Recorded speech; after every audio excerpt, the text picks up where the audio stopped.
तो generally positive जैसे होता है ना बिहार साइड छत्तीसगढ़ ये ऐसे इस एरिया में, मैं तो इस एरिया के लेके बात कर रहा था स्पेशली, कि एक माइंडसेट बना हुआ है कि गवर्नमेंट स्कूल में ऐसा पढ़ाई होता नहीं है टाइप।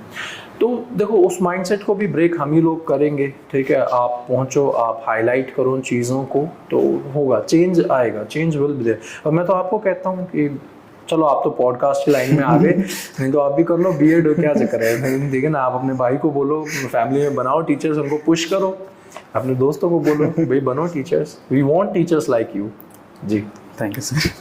सो सर नेक्स्ट क्वेश्चन है हमारा कि आप अपना टाइम मैनेज कैसे करते हैं, काम और साथ में फिटनेस और अदर एक्टिविटीज़ जो कराते हैं, तो ये सारी चीज़ें मैनेज कैसे करते हैं आप? यार कोई रामबाण उपाय तो है नहीं, बट ये है कि आई कीप एट इट, चलता रहता हूँ, करता रहता हूँ, ठीक है। और ये है कि भाई जो दिन की 3-4 चीज़ें करनी है वो तो करनी है। फॉर एग्जांपल जैसे आज हम यहाँ आ गए, तो अगर जिम सुबह स्किप हो गई तो अब शाम को जाके कर लेंगे, लेकिन करनी है तो फिर करनी ही ये वाली बात है, ठीक है। तो टाइम मैनेजमेंट भी ऐसे ही हो जाता है कि भाई आज आधा घंटा 1 घंटा परिवार को देना है तो फिर वो देना ही है, गेटिंग द पॉइंट।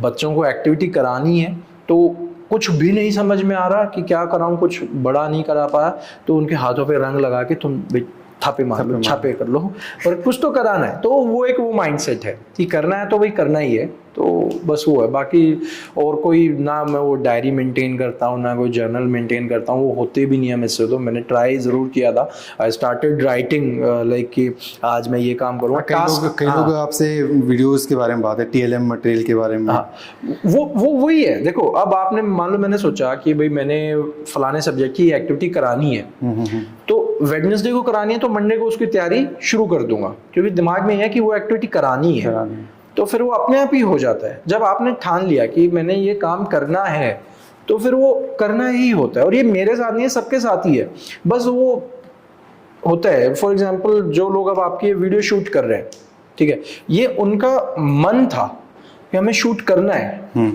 तो वो चाहे बाहर 45 डिग्री टेम्परेचर हो, 50 डिग्री टेम्परेचर हो जाए, ठीक है, उनकी गर्लफ्रेंड उनको बुला रही हो, तो दे वर लाइक कि नहीं भैया जाना है तो जाना ही है, ठीक है। तो वो आए हैं यहाँ पे, तो करना है तो भी करना ही है, सिंपल एज दैट। जी ओके। और सर यहाँ पे एक क्वेश्चन है कि आपका कोई बिगेस्ट चैलेंज जो आपने अभी तक लाइफ में कुछ फेस किया हो, कोई एक सी जो जब आपको लगा हो कि ये टाइम बहुत ज़्यादा टफ हाँ जा रहा है? जो मेरा लाइफ का सबसे बेस्ट टाइम था वो ही एक चैलेंजेस के साथ आया था, जब मुझे कश्मीर में रहना पड़ा था। 1 महीना जब हमने कश्मीर में ज्वाइन किया था, 2014 की बात है, और उस समय 5 सितंबर 2014 को कश्मीर में बाढ़ घोषित हो गई थी, फ्लड्स आ गए थे। तो वो एक बहुत ट्रॉमेटिक टाइम था, क्योंकि मेरे फादर वापस आ गए थे मुझे छोड़ के वहाँ अकेला, और 1 महीने के लिए जब कश्मीर में अकेले रहना पड़ा, और आपको खाना वाना बनाना नहीं आता है, सिर्फ चाय बनानी सीखी थी या मैगी आपने पूरा। फिर तो अब तो मैं आपको क्या राजमा चावल खिला सकता हूँ, मटर पनीर बना सकता हूँ। तो फिर वो बहुत एक चैलेंजिंग टाइम था, क्योंकि I used to cry literally. वो मूवीज में वो सीन नहीं होता है लाइक हीरो तो खैर कम, लेकिन वो हीरोइन होती है, वो आटा भी गूंद रही है और उसके टप टप आंसू भी गिर रहे हैं उसी आटे में वो मेरे साथ हुआ है। लाइक मैं गूंद रहा हूँ, आंसू आ रहे हैं और वो गूंदा नहीं जा रहा है, क्यों? उसमें पानी ज़्यादा हो गया, फिर उसमें आटा और ज़्यादा डाल दिया तो फिर वो आटा ज़्यादा हो गया। तो वो बड़ा ही गजब का टाइम था, लर्निंग एक्सपीरियंस भी था, तो वो बहुत चैलेंजिंग टाइम रहा। इवेंचुअली कश्मीरी फैमिली ने, कश्मीरी लोगों ने मेरी हेल्प की, उस चीज़ से मुझे बहुत निकाला, because I still remember there was a particular point of time जब मैं इतना ज़्यादा डिप्रेशन में था। I was wearing same clothes, मैं जो कपड़े आज पहने अगले 7 दिन तक बिना नहाए धोए उन्हीं पहने जा रहा हूँ। Like I was in some other zone, बिल्कुल एक हो गया था। तो एक हमारी मैम थी, दी बोलते थे बाद में, तो उनको, उन्होंने उस चीज़ को स्पॉट किया कि कुछ तो गड़बड़ चल रही है, what's wrong with you, you used to be so you know happy go lucky, और अब ये सब कुछ क्या है। तो she came to my room, she saw कि अरे तो बड़ा बुरा हाल करके बैठा हुआ है, तो डिप्रेशन में पहुंच गया शायद। तब उन्होंने वहाँ उस रूम से निकाला, अपने घर में मुझे रखा, जगह दी, मतलब बहुत सारी चीज़ें हुई। तो that was the biggest challenging thing in my life. बाकी उसके बाद तो सब कुछ अब इजी है, टच वुड, आगे कुछ ना गड़बड़ हो जाए जी ओके।